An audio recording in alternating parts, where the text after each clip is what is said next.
Hello, everybody, and welcome to this new season of Truth Shots with Kapil. Today, we have a very exciting guest. A guest who spent 3 decades climbing to the CTO of a BPO, then became managing director of a 1,000 crore FDI backed real estate company, and then by 2020 had 213 civil lawsuits and 11 criminal FIRs. This, importantly, did not break him. In fact, he came out of it and he started one of India's sharpest crisis management company.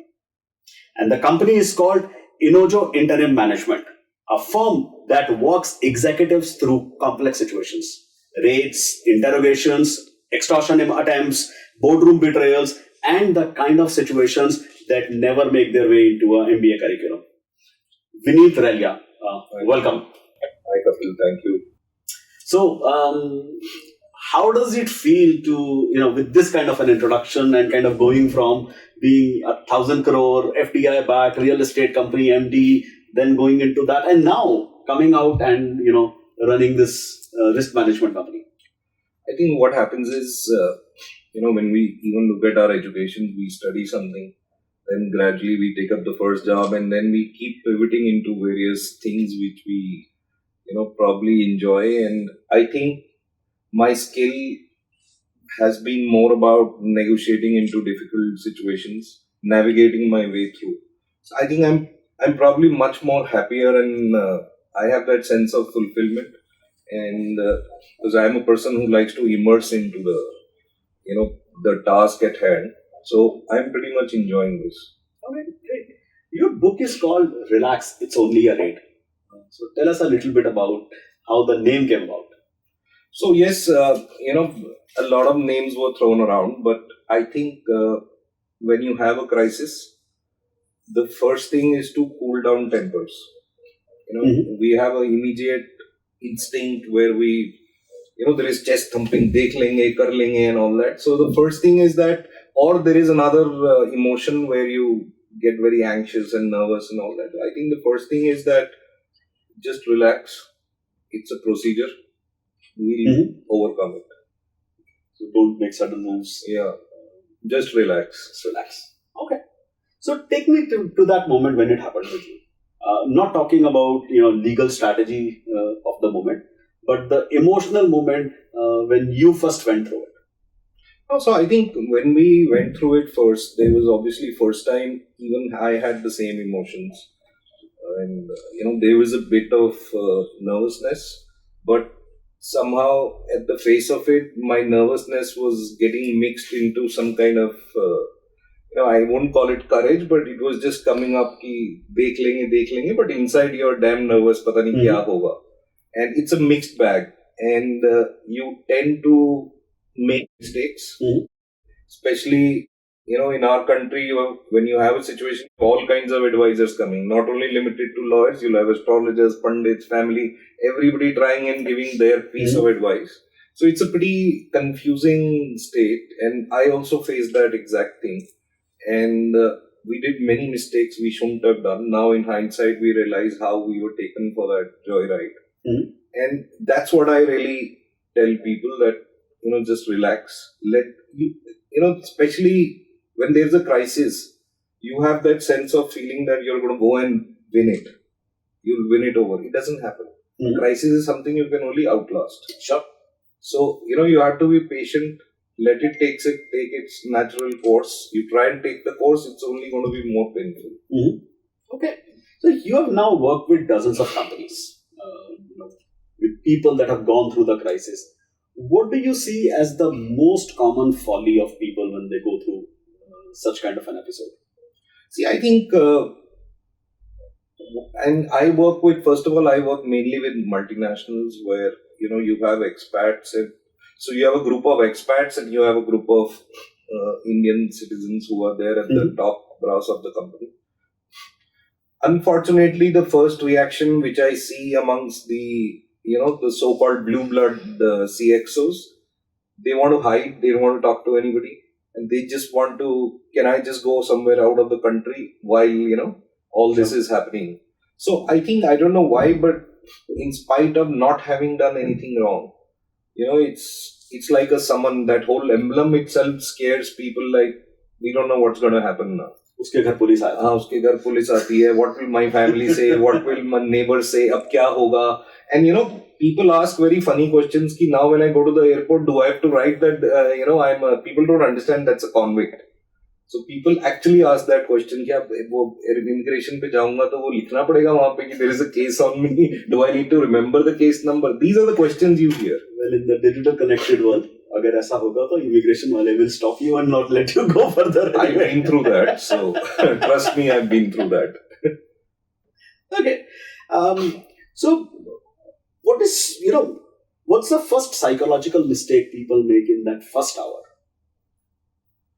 I think the first and most damaging mistake you do is people tend to engage very high profile people and make the situation bigger. Mm-hmm. Rather than letting the situation cool down and kind of diffusing the whole panics around it.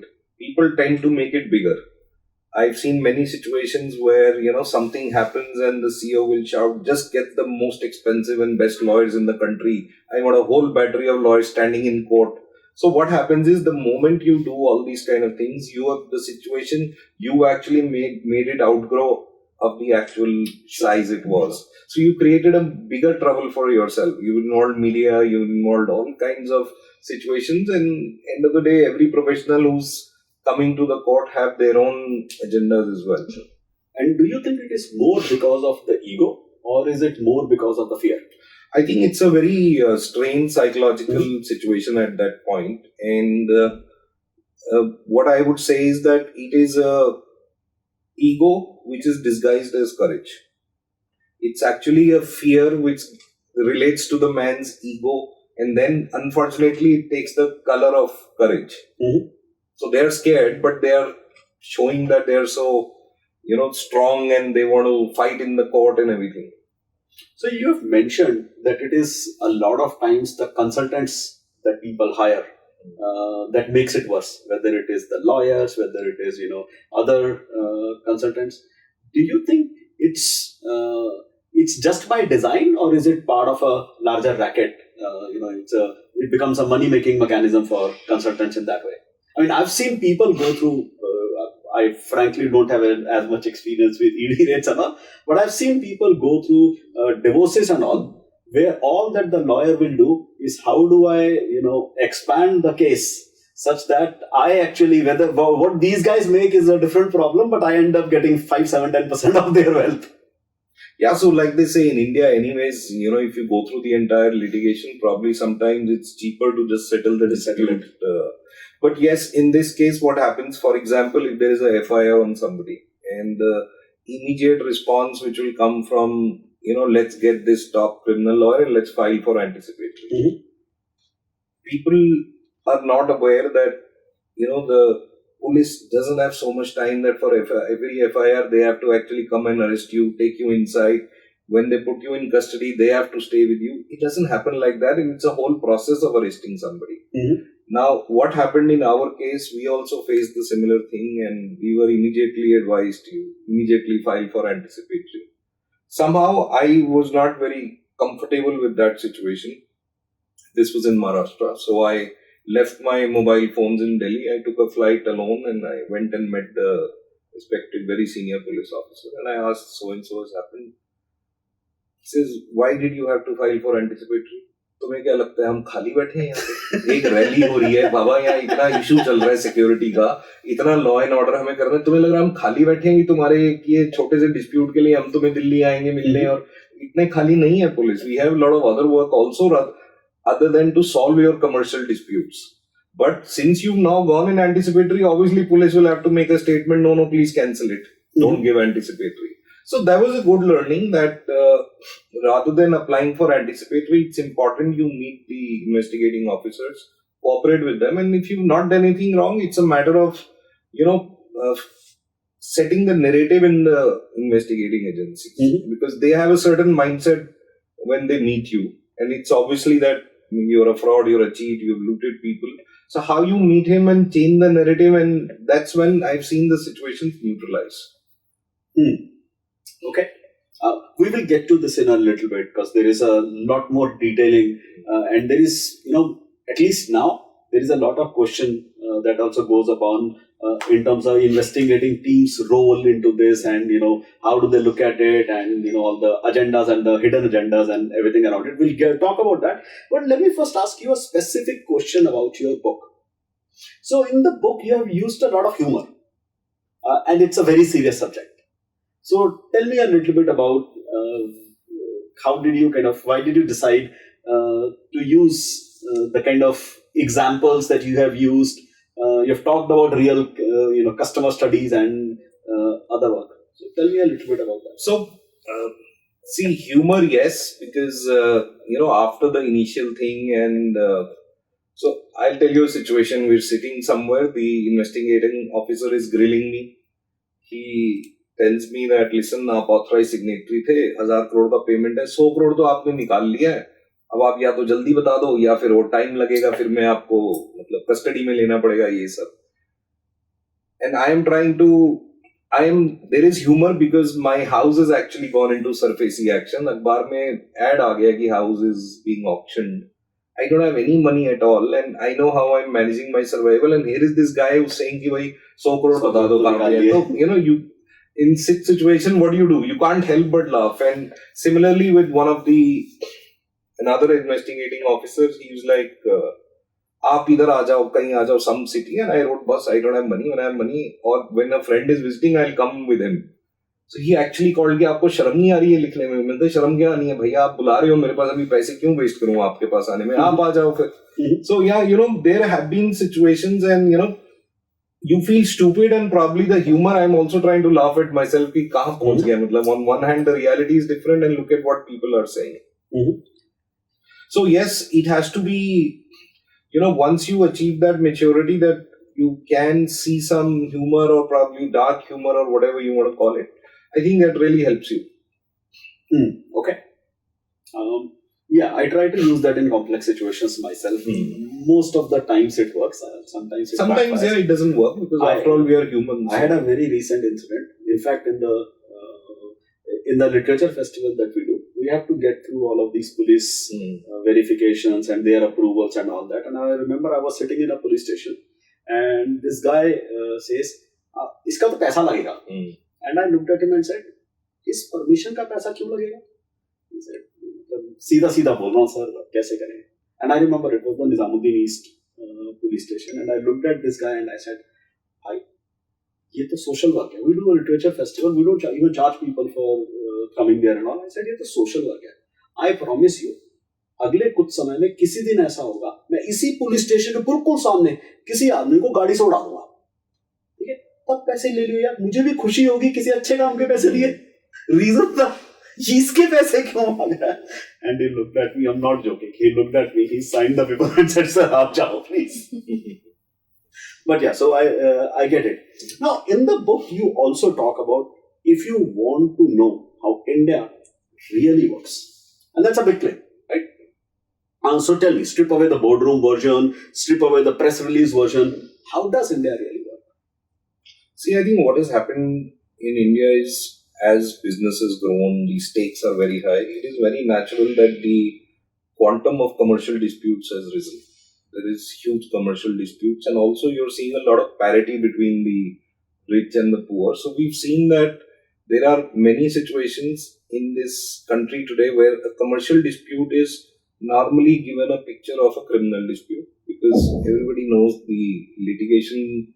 There is a litigation block in the country that if you file a civil court, it's not going to happen anything for at least 20-25 years. You'll win something, then there will be a appeal, and then by the time you reach Supreme Court, nothing will just happen. And commercial disputes are all about psychological battles. The whole idea is you put pressure on the opposite party, and whoever puts more pressure manages to run away with whatever he wanted, or at least a part of it. For that, what has happened is every dispute is given color of a criminal suit. And the moment you do that, then you are playing with psychology of the other party. Sure. Civil case, nobody cares here now. अच्छा civil suit है, ठीक है, वकील hire कर लो, that's it. Sure.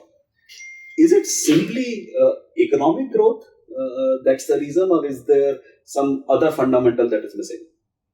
No, I think it's more about economic growth, but also I've seen in some rare cases an element of jealousy comes in. There is an element of jealousy where, I mean, you just want to probably bring the other person down, or you just have jealousy, so you want to file a. I've seen some, I don't know what's the right word to use, but you have these, you mentioned social work. I've actually seen some people under the disguise of social work. They put FIRs on let's say a very large pharmaceutical company. For what? I was confused by the packaging on the box. It's completely rubbish. Probably he wanted something which was not, adhered to by the company. So this guy gets very jealous ki iska kyun ho raha hai aise. So I currently have a situation. One of my ad accounts, I run a digital marketing agency as well. One of my ad accounts got hacked by somebody. And the company has spent nearly 18 crore rupees. Now, of course, we went to cybercrime, we went to EOW, we went to IFSO, we wanted to get some support from them. Another very interesting point that they made. They said, sir, we can't help you. And I said, why can't you help me? They said, sir, we have two categories of complaints. One is a financial fraud and the second is a identity fraud. अब आपका identity theft तो नहीं है और आपके bank से पैसा नहीं गया, because the money has not gone from your bank. It's not a financial fraud. Like, are you for real? I am telling you, somebody hacked my account and did 18 crore rupees worth of advertisements. And the best was, then we went to Google. It was a Google advertisement ad account. And we said, so can you help? So Google said, okay, we understand this was hacking. We will even give you some credit for some of the money that was spent, but we can't give you details of the advertisements that was run. Why can't you give details? He said, that is beyond your account hierarchy. I said, are you real? Are you for real? My account got hacked. It got used. You are giving me the invoice for it. But the ads are beyond the hierarchy of my account. Anyway, we are fighting that, trying to fight that case in High Court. Let me not say we are fighting. I think I should probably have somebody like you as a consultant for some. See, I'll tell you, in a case like this, what you went and posed as a common man. Yeah. It doesn't work. Because whatever the officer said, he was absolutely correct in his narration. However, you should have probably found a classification or a nomenclature for your case, which would immediately make him stand up on the chair and rush to his bosses ki aisa lagta hai ho raha hai country mein. I did that in the court. So what happened was, one of the advertisements that was run was for HSR number plates. So there was a financial fraud that was done by the guy who did the hacking, and it's a government related because the number plates belong to the government. Now, and I know even if I go to the court and say that, there will be limited action. So we actually went to the court and we said, you need to ask Google to give us all the details, because we don't know if somebody has run a recruitment campaign for Lakshya-e-Taiba on this. And I don't want to get into some other. And the judge listened to it, and the first reaction from the judge was, this is a national security issue. He told us a couple of things to do in this, and he said, come back and file and we will take something. See, the judicial system is so loaded. I've seen in courts, you have to use certain words to provoke, judicious whatever thing out of it. So, like you use the word, you could have used sleeper cells also. Aajkal wo kafi chal raha hai. Absolutely. So, the whole thing is that anything which comes under national security definitely becomes top priority. Okay. Well, and talking about these keywords, you specifically talk in your book about Indian legal system does not necessarily work on fact, it actually works on keywords. Yeah. Can you tell us a little bit more about that? See, trigger words, why I mentioned was that our experience was like we were in a court pleading that, as a management, all we want is the home buyer we should be permitted to do the construction to deliver the homes. After that, the courts can decide what happens, who gets the shareholding, who gets the equity or whatever is the residual cash. However, what we noticed was the courts are so overloaded. You have so many matters they have to listen all day. Then you have in between matters, lawyers coming in, making inventions, and the system is just too overloaded. So we noticed that it was one of our very smart senior lawyers who actually provoked, say, using the word ki, my lord, ek aur Amarpali or JP ban raha hai. So that educated us that, there are these certain references, if you can use them as, the right words, it sets a context in the, judiciary's eyes, and then you get some special attention, I would say. In fact, the example that I gave you, when I first told it to the lawyer, that this is what I want to check, and I wasn't actually purely kidding. I was worried that I'm now, there is actually a cyber cell complaint against my agency, because the advertisement that was run, it shows us as the advertising agency. There was a cyber cell complaint that was put against, because somebody would have paid money through that advertisement for HSR number plate that never got delivered. And I was actually genuinely worried what other advertisements have been run. And if I look at the details, one of the advertisers that is supposedly put in some of the listings, some of the details that I received from Google, is the Embassy of the United States of America, New Delhi. Okay. I don't know what advertisement was run. So I actually genuinely wanted to know. The lawyer laughed at it like crazy. Like, why would you say that? And then he went to the court, and when he saw that he needs another hook, he actually used it, and it just connected with the judge right away. Because the judge can't let this... and it's human. You see, you can't blame the judges. The load is so much. They are so overloaded. How do you really manage it? Mm-hmm. So tell me a little bit more about Inojo interim management. Tell me first about the word interim management. Why do you call it interim management? So, when my company landed into trouble, and I realized that I was probably the face here and the only one left here, and I was neither a shareholder nor a director in the project companies. However, all the authorities, every buyer, everybody will come chase me for it. And, the whole comparison used to कि भाई आपका promoter कौन है? Typically जैसे पहले होता था आपके लाला जी कौन है बताओ. It's like we don't have a promoter because this company was owned by private equity funds, and they were like all over the world, and somebody had some equity, and all that they have done is written off their equity. End of story. Now then I started researching what happens to companies like this in the Western world. In India, you don't have too many companies which are purely formed out of this. So I realized there's something called interim managers, and there are some big firms who actually take over situations like this, and they would solve the situation, restructure the company, raise some capital, and when it's kind of back on the road, they then sell off the companies. I tried reaching to one of them operating in India, but their fees were so enormous, and we didn't have any money, so it didn't work. And then during my various rounds with lawyers and all, I realized it was not only me, but a lot of other professionals who were facing this. Yeah. Earlier, I used to think it's something which is happening only with me, and I used to try and play the victim card. But then I realized this is a professional hazard a lot of CXOs live with. And people don't talk about it. So, interim management, why? Because, for example, I'll give you a case. Nowadays, we have a particular assignment which is not a crisis yet. But that client has engaged us. They work with us for 6 years already. They've already engaged us because they know it will lead to a certain crisis. So they've already engaged us, and the comparison is that if you want to, let's say, enter into the country, by the time you look for a CEO, he joins, you already have 6-7 months wasted. Sure. And you're not even sure whether the project will go ahead or not. And then what do you do with the person? Sure. He could be a wrong choice also. So interim management comes into play that you get into action day one, and you can stop the day you want. Okay. So one of the things that I have seen, being part of the Indian startup ecosystem for the last 2 decades, and specifically having run a digital marketing agency from very early days of digital marketing, I've had an experience talking to a lot of different people in that context. And one of the things that I realize is, there is a base that is wrong in the Indian startup ecosystem. And I'm talking more startups that grow to a certain level. And that challenge that I see is most founders start with the mission. How will I value my company at a certain level, take the money and go away?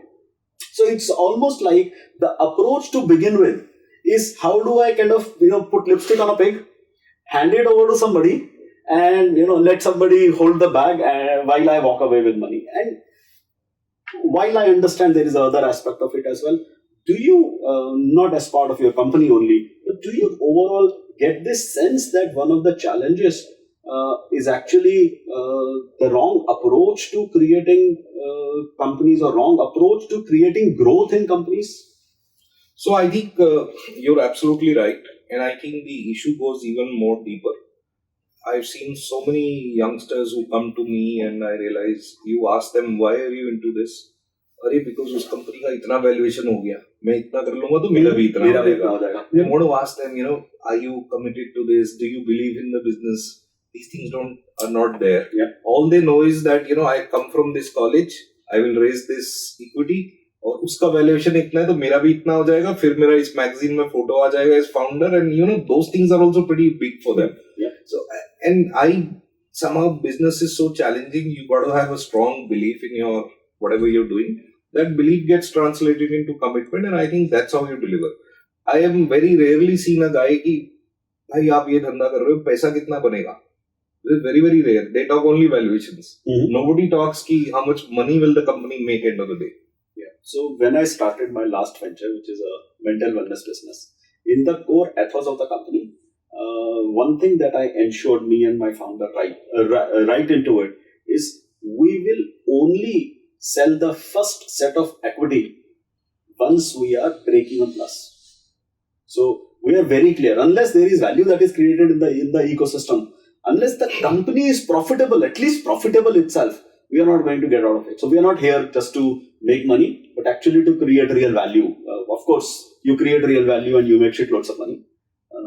I've tried arguing that with youngsters, and I have a startup called Scrapcard, which I put in my own equity, and I don't want any VC involved, because another issue is that the businesses keep pivoting. You have to pivot almost every day. You learn new things, and you can't have somebody chasing you for itna scale bola tha, itna nahi hua. Your hands and legs are tied because you've committed to a certain business plan, and those guys will send you Excels and tell you ye bola tha, ye nahi hua. And on the ground, it doesn't happen like that.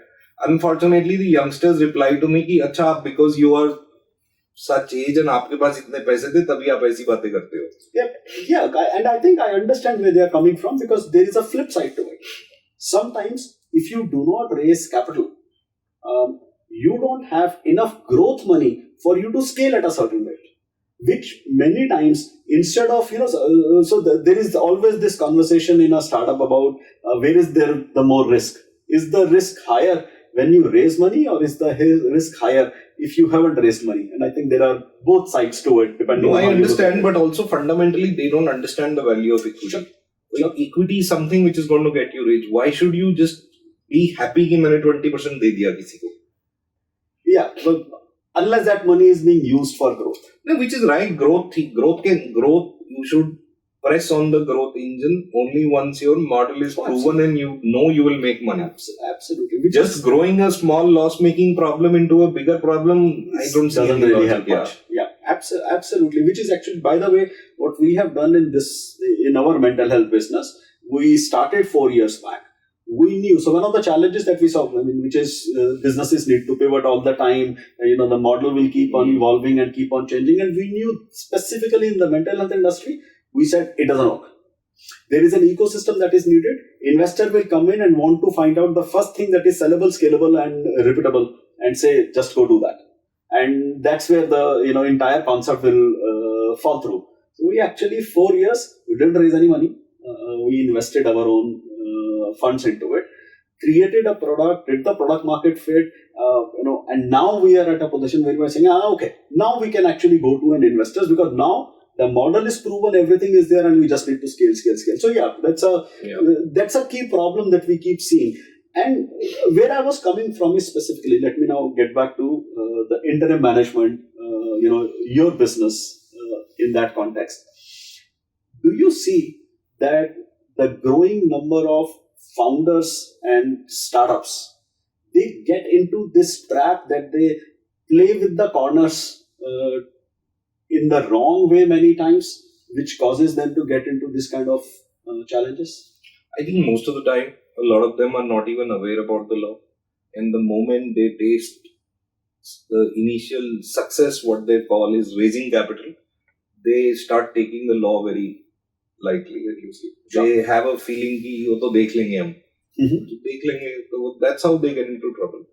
And I think some of the big ones have got into serious trouble also, purely because I've seen that once you've done your series, whatever, C, D, whatever, and you've raised a lot of capital, you start thinking you're invincible. Sure. That's where the trouble starts. So yes, it's a very serious issue. Most of these guys are not aware.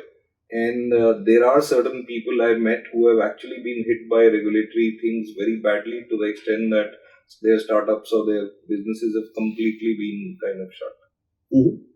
Okay.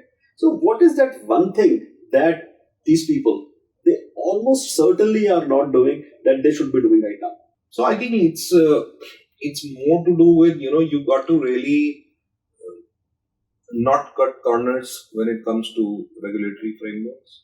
Don't just look at कि tax को बाद में देख लेंगे, GST को देख लेंगे, then we are a startup, so we have a permission to break every law. It doesn't happen like that. You're a startup, that's okay, but a startup doesn't mean if you fundamentally look at it, when I was young or when I started my first business, startup word was not there. Sure.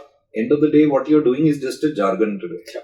You have created a new jargon, you've created a new packaging for the same concept. In our, maybe a decade back, when I raised capital in the firm where I was working, it was more about private equity players. So fundamentally, I still believe in the model where equity is very expensive. No point giving out equity for some money. If you can get debt, I think it's a better model.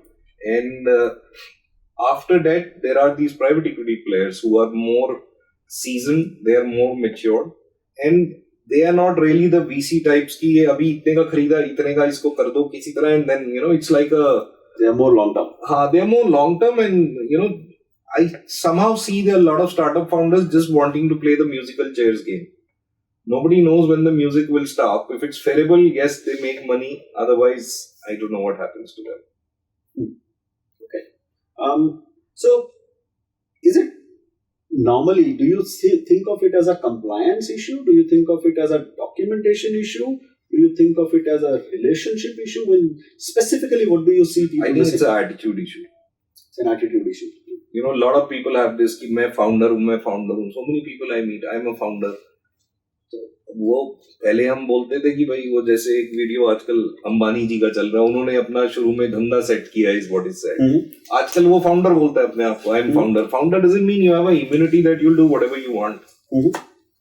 You see, as a founder and as a startup, I've seen a lot of people trying to, demand or assume that they can run away with anything. It doesn't happen like that. Okay. So tell me a little bit about your book writing experience, and specifically also interested in, once you wrote the book, your experience of launching the book, promoting the book and everything. Bhai, ab ye books though, I was never really fond of that books, and it just so happened that my father had just passed away, so I was living with my mother, so I had a lot of time at hand, and so somebody suggested, I said, okay, let me try. I tried writing, the first version came out, it was so boring, even I couldn't read it. It was worse than Google ki yaar isse achha Google kar lo, gives smarter answers. Then I gave up for some time. After about, I think, 1 or 2 months, then I again had the courage, let me try again. Not satisfied with that as well. Third attempt I did was when I really sat through these situations, remembered every minute detail, and then I translated that into my writing. That's how I think I was pretty happy with this. And obviously I think the real break came when Jagannath Chiki Sarkar kind of liked it. She read it and she said, no, we have to publish it. That was quite encouraging, because I was not keen on self-publishing. Primarily because of the reason that I wanted, somebody to benchmark it, somebody to give a third-party kind of a testimonial. Yes, this is good. So I think the experience has been, I'm learning, I would say, and I think the industry does work in a particular fashion. I'm used to more where, the moment you launch sales, your ad is ready to say sold out. in this you cannot. I think their first ship, their distribution happens also very gradually. So it's a gradual thing. And versus the other, like you said, वो startup वाला ना immediately आ गया, valuation बढ़ गया, गिर गया, वैसा कुछ भी नहीं है. This is a very very slow moving thing, and you actually, there were some people came up, हम अभी campaign करते हैं, इतना copy बिक जाएगा, ये हो जाएगा. I said no.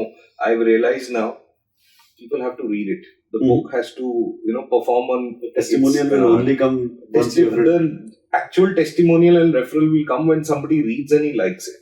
You might say whatever on social media, that's a short gap arrangement you're trying to create. So yeah, it's been a good experience. It's been very learning because I was not used to such, traditional ways of doing things. So many authors would come to us, and one of their key challenges is that in the Indian publishing ecosystem, the authors who are celebrated authors get promoted, and the ones who are the first time authors, even with the pedigree that you possess, but they would come in because they are first time authors, they do not get as much marketing support from their publishers or from the ecosystem overall. What has been your experience so far? So I think that's true for every industry. Why only authors? आप कुछ भी करके देख लो, first timers always have to do the heavy lifting. Sure. Nobody is going to, like, if I tell you, there's this first timer, do you want to put money on his book? You'll also have two concerns there. Sure. End of the day, it's true for every industry, so I won't say it's only for authors. Okay. Bank loan नहीं देता भाई first time को. तो जो bank loan नहीं देता, in spite of government से आओ हमारे पास लोन ले जाओ, कोई नहीं देता. तो फिर ऑथर को क्यों, पब्लिशर को क्यों ब्लेम करना है? Okay. So, any last thought that you want to leave the audience with? No, I think the last thought is very simple. We have to realize that the world we are living in now, in the earlier times, the crisis used to be only the market cycles typically. You have a bad cycle, you have to last that cycle, then a good cycle comes in. Today, I think couple of things have happened. The cycles have been completely, I would say, polluted with all these geopolitical issues, the consumer activism. There are regulatory issues. So many new angles have come in. Everybody is bound to hit a crisis at some point. I don't think anybody can avoid it. And when you hit a crisis, I think the first thing is you got to build some coping mechanism around yourself where you can outlast it. Don't think you will solve it in 1 day, 2 days, months. You have to build a coping mechanism to last. For me, I took the help of medication. I was on very strong medications, and that really helped me. And I always considered it as a maintenance, never as a cure. So I think it's very important. We should not fall into taboos and build a coping mechanism because you have to outlast the crisis. Sure. Do you see a lot of people struggling with stigma when they go through it? Yes. And what would you recommend for that? So I think, fundamentally, if you've not done anything illegal, like you've diverted funds, there's nothing to feel bad about. It's like you're going through a compliance check. It's just that maybe the process is a bit tiring and harassing and it'll build fatigue in you. But if you've done the right thing, you have to outlast it. There's no stigma around it. So let me ask a specific question. I remember a few years back, I was sitting with one of the senior guys in the GST department. And, talking about Ministry of Finance and all the work that was happening. GST had just come in. There was, so much promotion and everything happening around it. And I told the guy, I said, sir, what a great job you guys have done. You have taken so many different taxes and you have combined them into one. You have simplified the structure, all of this. And he felt very proud of all the accomplishments that had happened. And I said, sir, I just have one question. And he said, what? I said, how many people lost their job when you did this simplification in your departments? He said, why will people lose their jobs? Nobody lost their jobs. He said, that's the problem. Where there was one set of compliance I needed to do, now I have to do 20 compliances. And I gave him a number. I said, I used to pay 10,000 rupees a month to my accountant earlier. My outsourced company that was doing bookkeeping and my compliances and all. Now I'm paying them 40,000 rupees a month. Now I'm actually paying them almost 75,000, 80,000 rupees a month for bookkeeping, accounting and compliances. Say, what you have done is you have put in so many people in the ecosystem that are simply responsible for running these compliances and finding the compliance gaps and everything, that it has become more complicated. Do you see that as a challenge? See, I think, with the, let's say, for example, you mentioned your case of cyber fraud. Now, if it becomes a national importance issue, how will any government react? They'll add another compliance layer. There is nothing else the government has. They will have to add another compliance layer. Sure. Yes, the question is, there are, in my view, and I keep fighting with my accounts and finance people, like you said, यार तुम पैसे क्यों बढ़ाते हो, website है तो easy हो गया, तुम खुद क्यों नहीं डालते हो? Another issue is none of us want to do it ourselves. None of our finance team wants to do it. They would like to outsource. GST भी उसको दे देते हैं, वो अच्छा कर देता है. तो GST में क्या करने का है? आपको पोर्टल पे दिख रहा है कितना इनपुट है, आपको दिख रहा है आउटपुट है, but everybody will outsource a person. I'm currently going through a GST audit, and the kind of questions that the GST department will ask are just ridiculous. I mean, I'll give you an example. They said, आपने इसका अलग से annexure बना के क्यों नहीं डाला? I said, but क्यों डालना था? आप यहाँ जाके देखो, this detailing is there. यहाँ जाके, so we do a lot of digital advertisements for money that comes from abroad, and advertisements that are actually run abroad. So we pay Google, but then we can claim that money back from the government. They keep arguing over where it was run, how it was run, and all that. आपने ये specific annexure क्यों नहीं डाला? तो ये तो compliance issue है. तो पहले तो आपने इसको annexure नहीं डाला, तो we can disallow this. I said, sir, आपका काम क्या है? Isn't your job number one to figure out I have not done any fraud, and number two to help me with ये procedural issue है and let's resolve this. आपका काम ये थोड़ी है कि आप बैठ के आपने procedural issue है, ये नहीं किया तो इसके ऊपर हम फाइन लगाएंगे, पेनल्टी लगाएंगे, disallow करेंगे. आप बोलो ये fraud किया आपने and put whatever penalty. But so I hear you, but I think on the ground it becomes much more complicated. I don't agree with you because आप जो situation बोल रहे हो ना, आप normal से बीमार हुए तो डॉक्टर के जाना पड़ेगा. अब आप बिना डॉक्टर के पहुंच जाते हो आर्ग्यू करने, तो आप अपना भी टाइम वेस्ट कर रहे हो. ऑफिसर तो अपना जॉब कर रहे हैं. I take consultants. खुद जाने की जरूरत क्या है? Let the consultants handle it. See, because what you're also mentioning, that line of business has seen so many fraudulent transactions. Sure. It's very, very common practice of, especially in the social media space.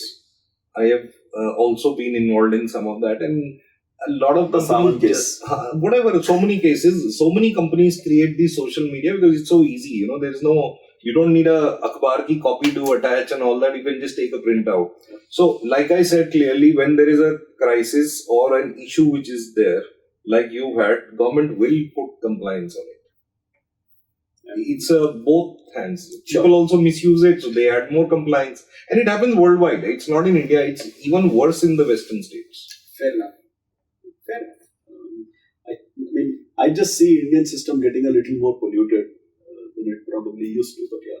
हाँ, because हमारा एक और issue है ना, हमारा mindset है कि we'll fix it. Sure. Okay.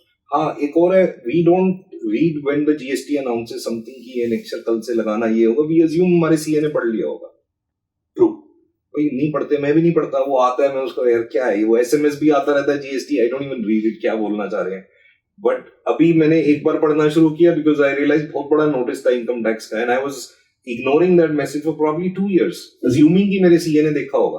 उसने भी मिस कर दिया. अब हम वहीं बैठे हुए डिस्कशन कर रहे हैं जैसे आप कर रहे थे कि ये डिसअलाउ क्यों कर दिया आपने.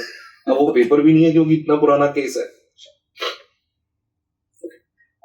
So now let's change directions. We have created this, we are not Coffee with Karan, but we have this process of rapid fire. So I will ask a question, whatever is the first thing that comes to your mind, without thinking much. You want to hear that? Ready? Should we start? Yeah. So ED raid or income tax raid, which one should scare you more and why? ED raid. ED raid, and why? No, because the law is like that. PMLA is the law where you need to prove you are innocent. In income tax department needs to prove that you've done something wrong. It's a huge difference. The one type of lawyer you should never hire in a crisis. So, one type of lawyer you should understand the person who's very, very popular and he's a big shot, practices in only the higher courts.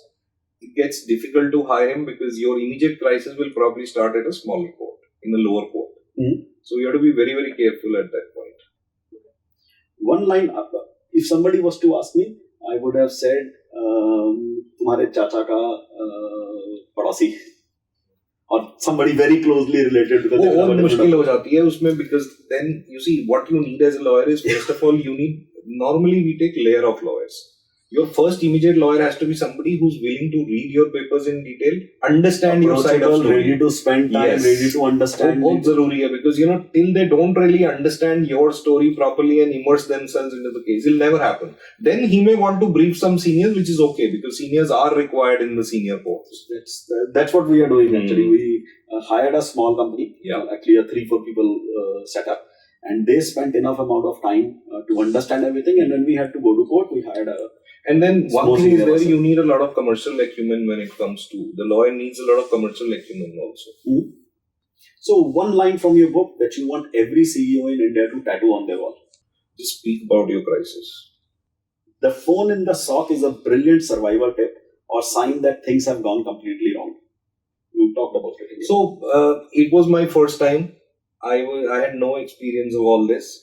And when it happened in the morning, there was a huddle and the finance guys unanimously decided I should go because I know nothing about finance.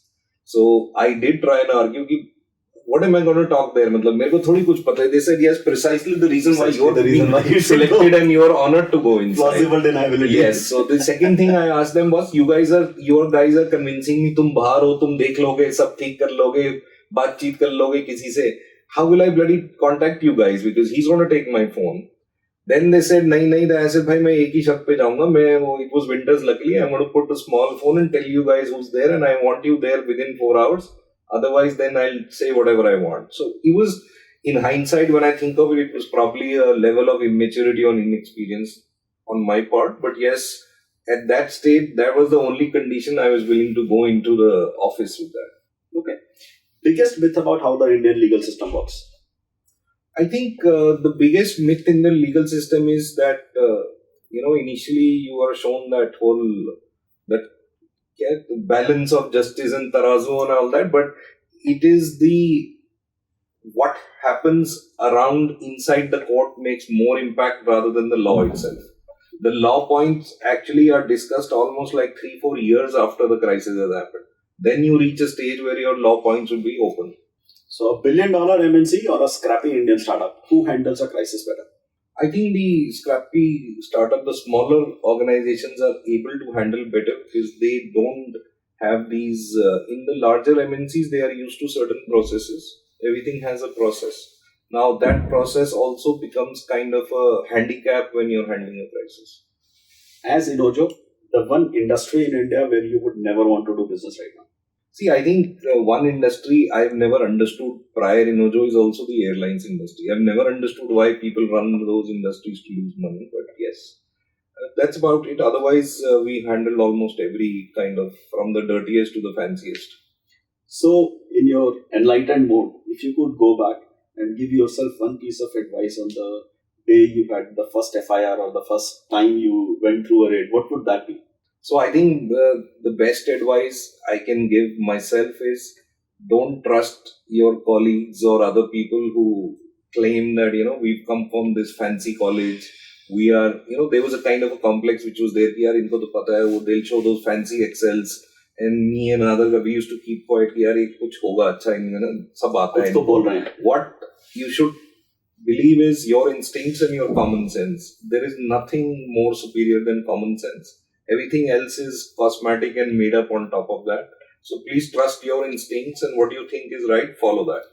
Last one. One raw truth about corporate India that nobody says out loud. I think it's there is a lot of arrogance in the corporate India. I've seen a certain level of people who assume they are blue blood, as they like to call it.